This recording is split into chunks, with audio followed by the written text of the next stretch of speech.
I have a Pfizer document here from their own website. It says... seek to table that or circulate it so Yep, happy those to do in the that. room know what we're talking about. Gene therapies are a delicate and intentional process encapsulating the desired gene. Manufacturing gene therapies is challenging and it requires certain steps, including transfection. That is on Pfizer's own website. I'm happy to table that. Actually, I've just got to read one other thing, sorry.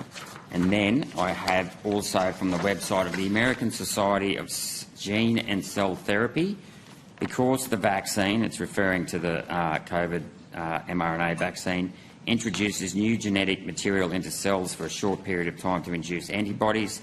It is a gene therapy as defined by the American Society of Gene and Cell Therapy. And then the TGA's own Pfizer non-clinical report, page 19, says the proposed commercial-scale manufacturing process includes use of linearised plasmid DNA template for mRNA production.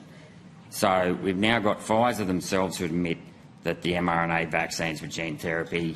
The American Society of Gene and Cell Therapy admits the mRNA vaccines are gene therapy. And we've got the TGA themselves admit the DNA was used in the manufacturing process. Why wasn't the actual mRNA vaccine tested for genotoxicity, and why didn't the Office of Genetic OTG Therapeutics look at it in terms of a gene technology? Okay. Dr. Rajbula, Gene Technology Regulator. Thank you for your question, Senator. I think the first part about the genotoxicity, that question has been asked before because the Therapeutic Goods Administration was the approving authority for the vaccine products. That is a question for TGA on genotoxicity.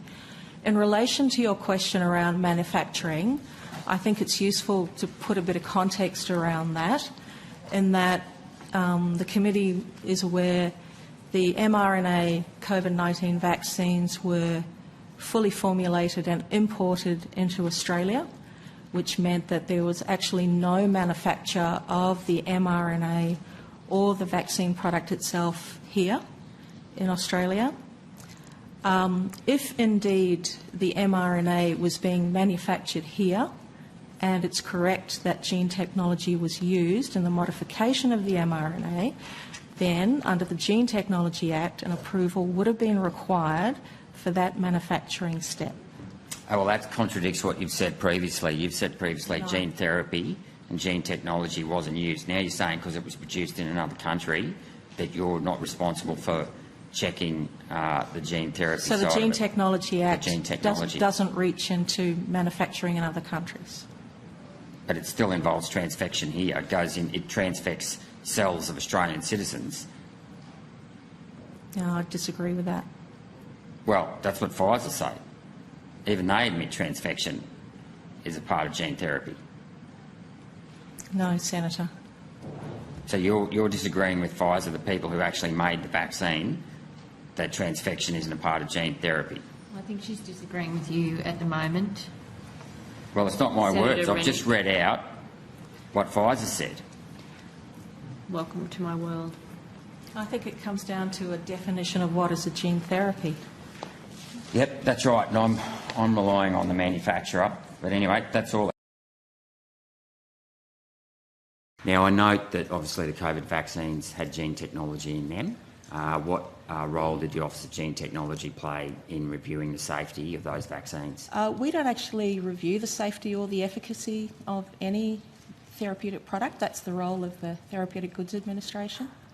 So our role in terms of the risk assessment is limited to just looking at the containment of the genetically modified organism, with most of the vaccines being an AAV, a virus, within the vaccine. We look at the people that are working and administering the vaccine. We look at how if it's imported, the authorisations for import, storage, transport and disposal. So our role in terms of the assessment is fairly limited to just looking at the environmental risks and making sure that the GMO is being handled correctly through all the stages up to administration into a patient.